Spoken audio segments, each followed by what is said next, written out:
नमस्कार मित्रांनो, पाठराखीण या मालिकेच्या आजच्या भागामध्ये अगदी मनपूर्वक मी तुमचं स्वागत करते। आजच्या भागामध्ये प्राजक्ता आणि आलोक अजून सुद्धा एकमेकांकडे पाहत आहे। एकमेकांच्या हातावरची मेहंदी एकमेकांच्या हातावर लागलेली असते। म्हणजे आलोकच्या हाताची मेहंदी जे त्याने आता नाव काढलेलं आहे ए अक्षर, तर तेच आता ह्या प्राजक्ताच्या हातावर उमटलेलं गेलेलं आहे। दोघे एकमेकांकडे पाहत असतात, परंतु इकडे आरव मात्र आता हे म्हणजे भाग्याचं लग्न आहे हे त्याला समजतं। तेव्हा तो थोडासा नाराज होतो आणि नाराज होऊन तो मात्र आता तेथून जायला निघतो। आता आपल्या बाईकजवळ येतो, हेल्मेट वगैरे घालतो, पण समोर काही तो आलोक दादा आणि प्राजक्ता या दोघांकडे लक्ष देत नाही। तसंच तो बाईकवर येऊन बसून हेल्मेट वगैरे घालतो आणि फक्त दादा चल असं म्हणतो। तेव्हा आलोक लगेच आता प्राजक्ताकडे बघतच असतो आणि लगेच घाईने मात्र तो बाईकवर जाऊन बसतो आणि दोघेही तेथून निघून जातात। तेव्हा प्राजक्ता आपल्या हातावर पाहते आणि तेव्हा ती पाहतच असते। त्यानंतर मात्र आता इकडे वैद्यबुवा काही पैशाची सोय करण्यासाठी एका कार्यालयामध्ये येतात। तेव्हा ते साहेब म्हणतात की हो हो वैद्यबुवा या ना, नमस्कार, बसायला सांगतात। नंतर मात्र आता हे भैया पाटणकर म्हणतात की हे बघा, आता मात्र मी तिसरी नगरपालिकेची ही निवडणूक आता जिंकून आलो, परंतु जेव्हा पहिली निवडणूक होती त्यावेळेचे क्षण मला आठवतात, कारण तुम्ही स्वतः घराघरामध्ये जाऊन सांगितलं होतं की भैया पाटणकर यांना एकदा चान्स द्या, पण तुमच्या शब्दाचा मान ठेवून शेवटी लोकांनी मला मतदान केलेलं आहे, त्यामुळे मी निवडून आलो, त्यामुळे बोला काय काम होतं। आणि तेव्हा आता म्हणजे बापू खूप खुश होतात। तर वैद्यबुवा म्हणतात की हे बघा, मी केलेल्या उपकाराची खरंच यांनी जाण ठेवलेली आहे, नक्की माझी मदत होईलच असं त्यांना वाटत असतं। तेव्हा वैद्यबुवा म्हणतात की हे बघा पाटणकर, माझ्या मुलीचं भाग्यश्रीचं लग्न ठरलेलं आहे। आणि तेवढ्यात पाटणकर म्हणतात की काय बोलतात, ताईचं लग्न ठरलं? अरे वा वा वा, खरंच खूपच छान। तेव्हा वैद्यबुवा म्हणतात की हे बघा, अहो लग्न तर ठरलेलं आहे, पण जरा पैशांची अडचण होती, तुमच्याकडून जर थोडीशी मदत झाली तर फारच बरं होईल आणि मी 2च महिन्यात तुमचे पैसे परत करेल। आणि तेव्हा आता ते विचारतात पाटणकर कितीची गरज आहे तुम्हाला? वैद्यबुवा म्हणतात की 2 लाख। तर पाटणकर म्हणतात की अहो दिले, समजा फक्त 2 लाख ना, दिले। तुम्ही एक काम करा, आपण पुढच्या महिन्यामध्ये या, इथे आता मेहंदीचा कार्यक्रम रंगलेला आहे। आणि पाटणकर म्हणतात की पुढच्या महिन्यामध्ये या। आता हे ऐकून मग आता वैद्यबुवांना तर धक्काच बसतो, कारण आता इथून सुद्धा मदत नाही होऊ शकत, मग नक्की आता काय करायचं। त्यानंतर चारुलता तर इकडे वाट बघत असते, वैद्यबुवा केव्हा येतील आणि वैद्यबुवा जेव्हा येतील नक्की पैसे घेऊन येतील का, म्हणून ती आता डायरेक्ट खाली येते, कारण आता ह्या सुवर्णताई आलेल्या असतात। आता चारुलताला मात्र असं वाटतं की सुवर्णताई डायरेक्ट आतमध्ये जातील, म्हणून चारुलता त्यांना बाहेरच थांबवते। तर चारुलता विचारते की काय झालं सुवर्णताई, तुम्ही इथे? आणि तेवढ्यात मात्र आता ही सुवर्ण म्हणते की काय झालं, यायला नको होतं का? तेव्हा लगेच चारुलता म्हणते की अहो नाही, तसं नाही, तुमच्या होणाऱ्या सुनेची मेहंदी आतमध्ये सुरू आहे आणि चला ना तुम्ही सुद्धा चला, तुम्ही सुद्धा मेहंदी काढून घ्या। तेव्हा लगेच आता ही सुवर्ण तोऱ्यातच म्हणते की मी कशाला तुमच्याकडून मेहंदी काढून घेऊ, एकतर आम्ही खूप असे मेहंदी आर्टिस्ट बोलावलेले आहेत, ते पण महागडे। आपलं काम काय आहे, तर आपलं काम हे आहे आपल्या मुलाचं आणि मुलीचं लग्न हौसेने थाटामाटात पार पडावं, बाकी काही नाही। तर चारुलता म्हणते की हो बरोबर आहे तुमचं। तर सुवर्ण इकडे तिकडे बघते आणि विचारते की काय, कुठे आहेत वैद्यबुवा, कुठे आहेत? कधीपासून मी त्यांना फोन करते, माझा फोन ते उचलत नाही, म्हणून मला शेवटी यावं लागलं। एकतर ते हॉल आले माझ्या डोक्यावर बसले, आज ते मला ॲडव्हान्स मागत आहे आणि जर त्यांना ॲडव्हान्स दिला नाही तर ते परिवार लग्नासाठी हॉल नाही देणार, मग त्यामुळे लग्न हे पुढे ढकलण्याचा विचार तर तुमचा नाही ना? तेव्हा चारुलता म्हणते की अहो नाही, तसं खरंच काही नाही, तुम्ही प्लीज असं बोलू नका। तेव्हा आता अशी सुवर्ण म्हणते की हे बघा, हॉलवाल्यांना जर आपण आज पैसे नाही दिले तर मात्र ते काही आपल्याला हॉल देणार नाही, आपल्याला काहीतरी करावं लागेल। आणि एकदा की आमचा रोहन बँगलोरला निघून गेला तर तो कधी येईल काय, म्हणजे त्याचं काही खरं नाही, म्हणजे मग काही लग्नाचं सांगता येणार नाही। बघा तुम्ही काय करायचं आहे, आणि जर ठरलेलं लग्न मोडलं तर 4 लोकांमध्ये तुमचीच मान खाली जाईल बरं। आणि कमाल वाटते मला तुमची, खरंच घरामध्ये पैशाचा पाऊस पडतात आणि मुलीचं लग्न असून सुद्धा पैसे नाही म्हणतात, मला तर असं वाटलं होतं की पैसे तयार असतील म्हणून। तेव्हा बिचारी चारू आता खूप टेन्शन मध्ये येते। तर सुवर्ण म्हणते की अहो चारुताई, तुमचं नक्की काय चाललंय, काय सुरू आहे, फायनल काहीतरी सांगा की मी हॉलवाल्यांना फोन करून सांगू हे सर्व कॅन्सल करण्यासाठी। त्यावरती मात्र आता चारुलता नाही असं म्हणते। तर सुवर्ण विचारते की अहो सांगा ना मग वैद्यबुवा कुठे आहेत? आणि तेवढ्यात गाडीच्या हॉर्नचा आवाज ऐकू येतो। चारुलता म्हणते की हो हे बघा आलेत। सुवर्ण म्हणते की नुसतेच आलेत की पैसे घेऊन आलेत? सुवर्णाचे आता एकाहून एक बोलणं सुरूच असतं। त्यानंतर आतमध्ये प्राजक्ता सगळ्यांना चहा वगैरे देत असते। त्यातील एक मैत्रीण मात्र आता हसते आणि म्हणते की भाग्याला आणि प्राजक्ताला, प्राजक्ता अगं हिचं तर अरेंज मॅरेज झालेलं आहे, पण तुझं मात्र आता नक्की लव्ह मॅरेज होणार पण. आणि सगळेजणी मात्र खूप हसत असतात. तर भाग्य म्हणते की हो हो बरोबर. आणि तेवढ्यात मात्र भाग्य धावतच प्राजक्ताच्या जवळ येते आणि म्हणते की आलोक भाऊजी बद्दल काय मत आहे तुमचं. तर लगेच प्राजक्ता म्हणते की भाग्या. आजीला मात्र आता हे सगळं काही बघून खूपच राग येत असतो. आजी लगेच आता तोंड वाकडं करते आणि प्राजक्ता बिचारी लाजत असते. आणि तेवढ्यात आजी तोऱ्यातच आता प्राजक्ताला म्हणते की हे बघ अगं बडबड करत बसू नकोस, जा लवकरात लवकर चारूला चहा दे. आणि सकाळपासून फक्त ती एकटीच राबत आहे. तर प्राजक्ता म्हणते की हो देते, पण मामी आहे तरी कुठे, मी बाहेर जाताना पाहिलं होतं. तेव्हा लगेच आता रागानेच म्हणते की हो तुला कळालेलं आहे ना, मग जा चहा नेऊन दे. तेव्हा प्राजक्ता हो असं म्हणते आणि प्राजक्ता बाहेर येते चहा देण्यासाठी. बाहेर तर आता चारुलता आणि सुवर्ण उभे असतात. तेवढ्यात वैद्यभाऊ येतात त्यांच्याजवळ आणि वैद्यभाऊ येताच मात्र सुवर्ण म्हणते की चला पैसे द्या, कारण त्या हॉलवाल्याचे 1760 फोन झालेत. एकतर त्याने मला वेठीस आणलेला आहे, त्या लवकरात लवकर मला त्यांचे पैसे द्यायचे आहेत. तेवढ्यात आता म्हणजे ह्या वैद्यभाऊनी कुठून तरी आता हे इतकेसे पैसे जमा करून आणलेले असतात आणि तो बंडल मात्र आता सुवर्णाच्या हातावर ठेवतात. प्राजक्ता मात्र डोकावून हे सर्व पाहत असते. आता सुवर्णाच्या हातावर तो बंडल असतो. तर सुवर्ण विचारते की किती पैसे आहेत. तर वैद्यभाऊ म्हणतात की तुम्ही हॉलसाठी जेवढा ॲडव्हान्स मागितला होता तेवढे पैसे आहेत. तर सुवर्ण तो बंडल हातात घेते आणि म्हणते की चांगला करकरीत नोटा घेऊन आलात तुम्ही, आणि बाकीचे पैसे. तर वैद्यभाऊ म्हणतात की बाकीचे पैसे आम्ही लवकरात लवकरच देऊ. सुवर्ण म्हणते की हो ते सुद्धा मला असेच कोरकोरीत द्या. आणि ते पैसे मात्र आता लगेच ती त्या पैशाकडेच पाहत असते. तिच्या तोंडाला तर पाणी सुटतं आणि आता इतकी खुश होते आणि म्हणते की चला येते मी. तर चारुलता म्हणते की अहो असं कसं, इथपर्यंत तुम्ही आलेला आहात, मग आतमध्ये या आणि चहा घेऊन जा. प्राजक्ताने मात्र अजून काही हिचा चेहरा बघितलेला नसतो. चारुलता म्हणते की हे बघा तुम्ही माझ्या मुलीच्या होणाऱ्या सासूबाई आहेत, मग आता चहा न घेता कसं जाणार आहात बरं, आणि जर तुम्ही असाच निघून गेलात तर आम्हाला बरं नाही वाटणार, आणि या ना प्लीज. म्हणून आता चारुलता आग्रहाने आतमध्ये बोलावते. तर सुवर्ण म्हणते की ठीक आहे, फक्त मी माझ्या सोनेला भेटते आणि लगेच निघून जाते. चारुलता म्हणते की हो या ना, बरं वाटेल भाग्याला, या. तेव्हा मात्र आता प्राजक्ता विचार करत असते की नक्की हा आहे तरी कोण, मी कुठेतरी यांना पाहिलेला आहे. आणि तेवढ्यात मात्र आता ही सुवर्ण आतमध्ये येतच असते. इकडे तिकडे पाहते, घराकडे बघत असते. तेव्हा प्राजक्ता तिच्याकडे बारीक लक्ष देऊन पाहत असते. आणि तेव्हा मात्र आता ही सुवर्ण घराकडे बघते आणि म्हणते की वा खूपच भारी डेकोरेशन केलेलं आहे तुम्ही, भरमसाठ पैसा आहे ना तुमच्याकडे, त्यामुळे हे तर होणारच. तेव्हा आता प्राजक्ता मात्र बारीक लक्ष देऊन सर्व काही तिच्याकडे बघत आठवत असते, कारण ही बाई तिला कुठे भेटली होती. आणि त्याच वेळेस एकदा बस स्टॉपवर जेव्हा मात्र प्राजक्ता बसलेली असते आणि त्याच वेळेस आता ही सुवर्णा आपल्या म्हणजे मैत्रिणीशी फोनवर बोलत असते, कारण भरमसाठ पैसा आहे त्यांच्याकडे. आणि मुलीकडचे लोक कसं साधारण दिसणारे असतात, पैसा मात्र त्यांनी दाबून ठेवलेला असतो. मुलीचं लग्न असल्यानंतर बरोबर यांचा पैसा बाहेर निघत असतो, म्हणजे चांगले 10-12 लाख उकळते की नाही बघ आता. आणि मुलाला मात्र मी भाड्याने पॉश गाडी आणण्यासाठी पाठवलेला आहे. आता हे सगळं काही प्राजक्ताला आठवतं आणि इकडे तिकडे आता बघत मात्र ही सुवर्ण खूपच खुश होते आणि म्हणते की चारुताई, माझ्या एकुलता एका मुलाला मात्र छान सासर मिळालेला आहे बुवा. म्हणून ती आता अगदी खुश होत आतमध्ये येते. चारुलता आणि वैद्यभाऊ तिच्या मागेच असतात.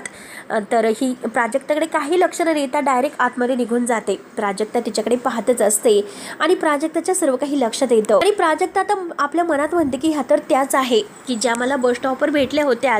आणि तेवढ्यात मात्र तृप्ती ही सुवर्णाला पाहते आणि म्हणते की अगो बाई, भाग्याच्या सासूबाई, अहो या ना, या आतमध्ये या. म्हणून अगदी प्रेमाने तिचं कौतुक करत मात्र तिला आतमध्ये आणलं जात असतं. परंतु प्राजक्ता पाहतच असते. आणि तेव्हा कुठे आता प्राजक्ताला समजतं की ही तर भाग्याची सासू आहे. आणि आता मात्र प्राजक्ताला धक्का बसतो, कारण ही तर एक फसवेगिरी बाई आहे. आणि आता ही सुवर्णा भाग्याच्या जवळ येते आणि म्हणते की अरे वा वा वा भाग्या, किती सुंदर मेहंदी काढलीस. आणि तिची मेहंदी बघत असते आणि वावा करत असते. तेव्हा भाग्य विचारते की तुम्ही अचानक अशा इथे कशा. तेव्हा आता सुवर्ण म्हणते की अगं त्याचं काय झालं. तर वैद्यभाऊ म्हणतात की अगं भाग्या, त्या तुला आशीर्वाद देण्यासाठी आल्यात. आणि तेव्हा आता प्राजक्ताच्या सगळं काही लक्षात येतं. प्राजक्ता आता मनात म्हणजे जे काही चित्र उभं केलं होतं त्यातील तसं काहीच नाही आणि ह्या तर मात्र सगळ्यांना फसवतात. पण आजी मात्र आता ह्या प्राजक्ताकडे लक्ष देऊन असते. आजीला लगेच आता प्राजक्तावर काहीतरी संशय येतो आणि रागाने ती प्राजक्ताच्या जवळ येते आणि आजी लगेच प्राजक्ताचा येऊन हात धरते आणि म्हणते की ए भवाने, बघत काय उभी राहिलीस. अगं भाग्याच्या होणाऱ्या सासूबाई आहेत त्या, त्यांच्या समोर तू मिरू नकोस. चल निघ बरं इथून, चल चालती हो आतमध्ये. म्हणून मात्र आजी प्राजक्ताच्या हाताला धरून तिला आतमध्ये घेऊन जात असते. पण प्राजक्ताला मात्र आता हे सत्य समजल्यानंतर आता तिला काहीतरी करायचं असतं. तिच्या डोक्यामध्ये विचार सुरू असतात आणि ही आजी हिला घेऊन आतमध्ये येते आणि तिला किचनमध्ये म्हणजे रूममध्ये ढकलून देते.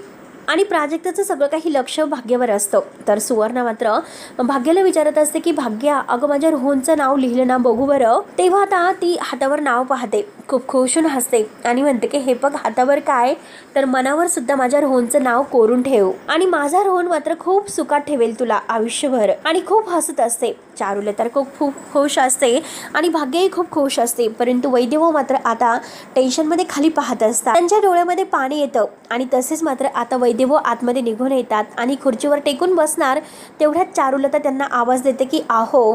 तर वैदेव घाईने लपून आपल्या डोळ्यातील पाणी पुसतात आणि लगेच चष्मा वगैरे घालून विचारतात की काय झालं. तर चारुलता आतमध्ये येते आणि म्हणते की आहो, पैशांची सगळी काही सोय झालेली आहे. इतक्या लवकर एका तासातच हे पैसे घेऊन कसे आलात? इतकी वर्ष तुम्ही लोकांना खुल्या हाताने मदत केली, त्याचंच हे फळ आहे आणि मला माहिती होतं की तुमच्या शब्दाला ह्या वाडीमध्ये खरंच खूप मान आहे. तेव्हा आता वैदेव म्हणतात की हे बघ चारू, अगं आपल्याला मान असून काय उपयोग आहे? पैसे मागण्यासाठी जेव्हा आपली मान वागते ना, तेव्हा मात्र आता माणसाला आपली खरी किंमत कळते. शून्य असते, शून्य भोपळा, अगदी शून्य भोपळा आपली किंमत असते. अगं हे बघ, मी खूप ठिकाणी गेलो पण मदत नाही मिळाली आणि शेवटी मी सोनाराकडे गेलो आणि ब्लँक चेक देऊन मी त्याच्याकडून पैसे घेऊन आलो आणि 2 दिवसात त्याला ते पैसे परत करायचे आहे असे सांगतात. तेव्हा आता चारुलताच्या डोळ्यात सुद्धा पाणी येते आणि त्या सोनाराने तरी पैसे दिले आणि जर त्याने पैसे दिले नसते तर काय झालं असतं? चारुलताच्या डोळ्यात पाणी येते. ती म्हणते की सगळं काही निर्विघ्नपणे पार पडेल. तेव्हा आता लगेच वैदेव म्हणतात की चारुलता, अगं मुलीचा बाप आहे मी, वेळ आली तर स्वतःला गहाण ठेवेल पण मुलीच्या लग्नामध्ये मी कसलंही विघ्न नाही होऊन देणार. आणि ती रडतच म्हणते की आहो पण. तर वैदेव म्हणत की पुरे कर आता आणि बाहेर जा, सुवर्ण ताईंबरोबर थांब. त्यांना असं वाटायला नको की ते आले आणि आपण दोघंही आतमध्ये निघून आलो. त्यानंतर मात्र वैदेवना फार टेन्शन आलेलं असतं. आता त्यांची अवस्था खूप बिकट म्हणजे होत असते. ते सारखं डोक्याला हात लावत असतात. कसला तरी त्रास त्यांना होत असतो आणि तेवढ्यात मात्र प्राजक्ता धावतच येते की मामा मला तुझ्याशी बोलायचं आहे. आणि त्या भाग्याच्या होणाऱ्या सासूबाई आहेत ना मामा, मला त्यांच्याविषयी तुझ्याशी बोलायचं आहे. त्या मला बस स्टॉपवर भेटल्या होत्या. परंतु वैदेवना मात्र काही सुचत नसतं. सारखे ते डोक्याला हात लावून असतं आणि आता मात्र त्या म्हणजे वैदेवना खूपच धक्का बसलेला असतो. त्यांना खूप त्रास व्हायला सुरुवात होते आणि त्यांना आता म्हणजे दम सुद्धा फार लागलेला असतो. तेव्हा प्राजक्ता म्हणते की मामा काय होतं तुला? तुझा बीपी फार वाढलेला दिसतो. आणि घाईने प्राजक्ता मात्र टेबलच्या ड्रॉवर मधून आता गोळी घेते आणि घाईने ती वैद्यभवनला देते आणि घाईने गोळी वगैरे घेतल्यानंतर ती पाणी वगैरे देते आणि विचारते की बरं वाटतं ना मामा तुला? आता काय झालं, तू ठीक तर आहेस ना? तेव्हा मात्र आता वैद्यभवन म्हणतात की मी आता ठीक आहे. थोडीशी दगदग वाढली होती ना म्हणून आता असा त्रास झाला असेल बहुतेक आणि बीपी वाढला असेल. तेव्हा प्राजक्ता म्हणते की थांब, मी तुझ्यासाठी काहीतरी बनवून घेऊन येते. म्हणून ती जायला लागते पण लगेच वैद्यभवन म्हणतात की थांब नकोय. आणि वैद्यभवन आता प्राजक्ताला म्हणतात की तू मामीला काही बोलू नकोस, तुला तर माहितीच आहे तर ती किती घाबरट आहे म्हणून. ऐन लग्नामध्ये काळजीपोटी ती माझ्या मागे मागे फिरत बसेल.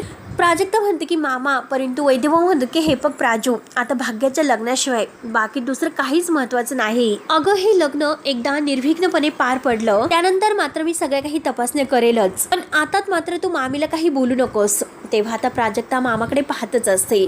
तर आता वैद्यभाऊ विचारतात की काय झालं प्राजू, आता तू आली होती तेव्हा काहीतरी सांगत होती, कशाबद्दल तरी बोलत होती आणि तू नक्की कशाबद्दल बोलत होती, काय बोलत होती? तेव्हा आता प्राजक्ता मनात विचार करते की मामाची अशी अवस्था आहे, त्याने खूप टेन्शन घेतलेलं आहे आणि त्यात म्हणजे मी जर काही बोलले म्हणजे मी जर काही सांगितलं आणि मामाला जर आणखीन त्रास झाला तर काय करायचं? आता वैद्यभाऊ विचारते की काय झालं? अगं तू तर आता भाग्याच्या सासूबाई बद्दल काहीतरी विचारत होती, बोलत होती. तेव्हा आता प्राजक्ता खोटं बोलते. प्राजक्ता म्हणते की मामा हो, कारण भाग्याच्या सासूबाई खूप चांगल्या आहेत, भाग्याचे खूप लाड करतात. अगं हेच म्हणत होते. आणि तेवढ्यात मात्र आता वैद्यभाऊ म्हणतात की सासू ही दुसरी आईच असते मुलीची आणि आपली भाग्या खरंच भाग्यवान आहे, तिला मात्र आता चांगलं सासर मिळालं. प्राजक्ताचे डोळे भरून येतात. वैद्यभाऊंच्या डोळ्यात पाणी असतं आणि ते म्हणतात की खरंच मला जी नक्की खात्री आहे की लग्नानंतर ते आपल्या भाग्याला खूप प्रेम देतील, माया देतील आणि खरंच खूपच चांगली लोक आहेत. मला तर भाग्य खूप सुखात राहील असं वाटतं. आणि हे बघ प्राजू, तुला सुद्धा मिळेल आणि तुमच्या दोघींचं एकदा लग्न झालं, तुम्ही संसाराला लागल्यात ना, आणि मग मात्र मी आता इकडे म्हणजे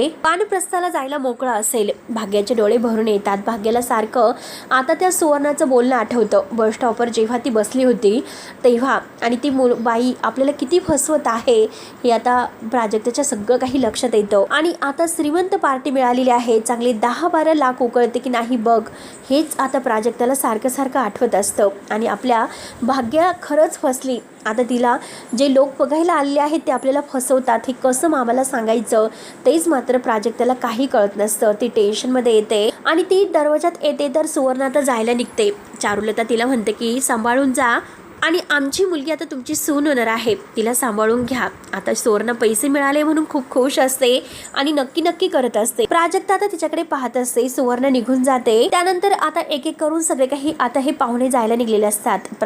भाग्याच्या मैत्रिणी तिला बाय करून निघून जात असतात. भाग्य मात्र आपल्या रूम मध्ये निघून जाते. तर प्राजक्ता आता विचार करत असते की मी मामाशी नाही बोलू शकले, मला भाग्याशी तरी बोलता यायला पाहिजे, तिच्याशी बोलायला हवं, सत्य काय आहे हे समजायला हवं. आणि जर आता मी हे बोलले नाही तर भाग्याला मात्र पुढे जाऊन खूप त्रास होऊ शकतो. काही झालं तरी मी भाग्याला त्रास नाही होऊन देणार. म्हणून मात्र आता प्राजक्ता ठरवते. म्हणून मात्र आता ती दरवाजा जोरजोराने वाजवते की भाग्या, हे बघ भाग्या, दरवाजा उघड, मला खूप महत्त्वाचं तुला सांगायचं आहे.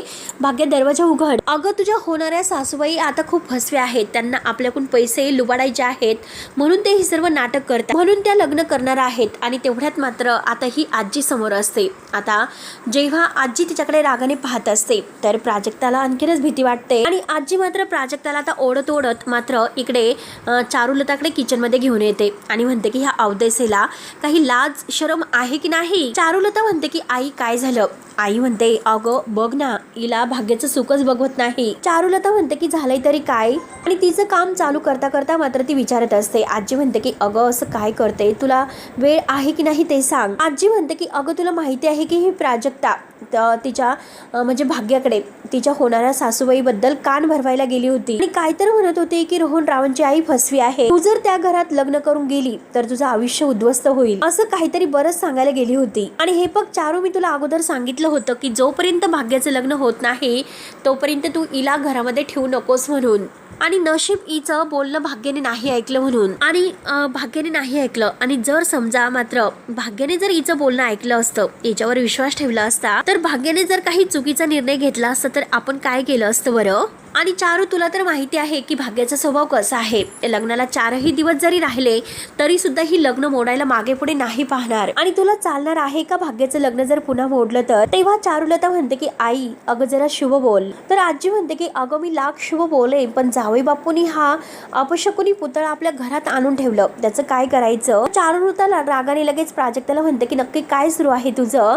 अगं हे बघ, भाग्याला इतकं चांगलं स्थळ मिळालं आणि तू तिच्या मनामध्ये असं विष का कालवतेस. तेव्हा प्राजक्ता म्हणते की मामी, तर रागाने आता चारुलता म्हणते की तू तर मला वचन दिलं होतंस आणि तू तर म्हणाली होती की तिच्या सुखाड नाही येणार, मग हा सगळा काय प्रकार आहे बरं. तेव्हा प्राजक्ता म्हणते की हे बघ मामी, मी तिच्या सुखाड नाहीच येत, पण सत्य परिस्थिती माहिती असून सुद्धा जर आपण हे सगळं काही शांत राहिलो, गप्प राहिलो, तर भाग्याला मात्र सगळे काही आता आयुष्य हे दुःखात काढावं लागेल. आणि मला मात्र माझ्या भाग्याला दुःखात नाही बघायचं. आणि हे बघ मामी, मी तुला वचन दिल्याप्रमाणे सगळ्यापासून लांब राहील आणि राहिले सुद्धा. ना बघण्याच्या कार्यक्रमात आले ना साखरपुड्याच्या कार्यक्रमात आले, पण आज जेव्हा मी ह्या कार्यक्रमामध्ये भाग्याच्या सासूबाईंना पाहिले तर या अगोदर सुद्धा आमची भेट झाली होती. त्या दिवशी बघायला म्हणून भाग्याला ते लोक आले होते. मला ट्युशन नव्हते आणि वेळ काढायचं म्हणून मी बस स्टॉपवर बसलेले होते आणि तेव्हा मात्र ही बाई एका बाईशी फोनवर असं बोलत होती. जे काही घडलेला प्रकार आहे तो सगळं काही आता ती मामीला सांगते. आणि हे बघ मामी, त्या दिवशी सुद्धा त्यांनी भाड्याने गाडी आणली होती आपल्याला दाखवण्यासाठी.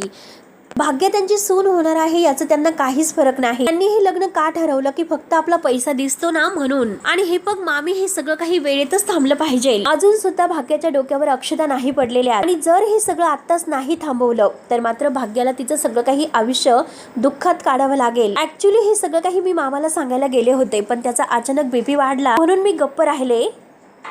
मामी भाग्याचं लग्न व्हायला हवं, पण जर ह्या कुटुंबात ती लग्न करून गेली आपण मात्र स्वतःच तिला दुःखाच्या दरीत ढकलल्यासारखं होईल. आणि हे बघ मामी, किती काही झालं तरी सुद्धा त्या रोहन कामत सोबत म्हणजे आपल्या भाग्याचं लग्न व्हायलाच नकोय. तेव्हा आता आजी म्हणते की अगं भाग्याला तू स्वतःची सख्खी बहीण मानते, मग सख्खी बहीण ही स्वतःची पक्की वैरी असं तू का वागते? भाग्याचं सुख तुला बघवत नाही म्हणून तू असं म्हणते ना. आणि तुला वाटलं होतं की भाग्याला म्हणजे कोणीही आता पसंत नाही करणार आणि तुला तर हसत हसत कोणीही पसंत करेल आणि भाग्य मात्र बिगर लग्नाची राहील. पण आता भाग्याचं लग्न ठरलेलं आहे म्हणून मात्र तुझा जळफळाट होतो आणि हे सर्व तू सांगत आहे. आणि म्हणते की बघ ना चारू, कसं आहे, स्वतःचं भलं नाही झालं तर इतर कुणाचं भलं कशाला होऊन द्यायचं आहे? कसली कैदाशीन आहे ती. तेव्हा आता प्राजक्ता म्हणते की अगं हे बघ मामी तू प्लीज माझ्यावर विश्वास ठेव. तर मामी सुद्धा आता प्राजक्तावर रागवते आणि म्हणते की खबरदार, एकही शब्द बोलू नकोस. आणि तुला माहिती आहे की हे स्थळ गुरुजींनी आणलेलं आहे, ते पण व्यवस्थित विचारपूर्वक करून चौकशी करून मगच आणलं असेल. तरी सुद्धा प्राजक्ता म्हणते की मामी प्लीज विश्वास ठेव.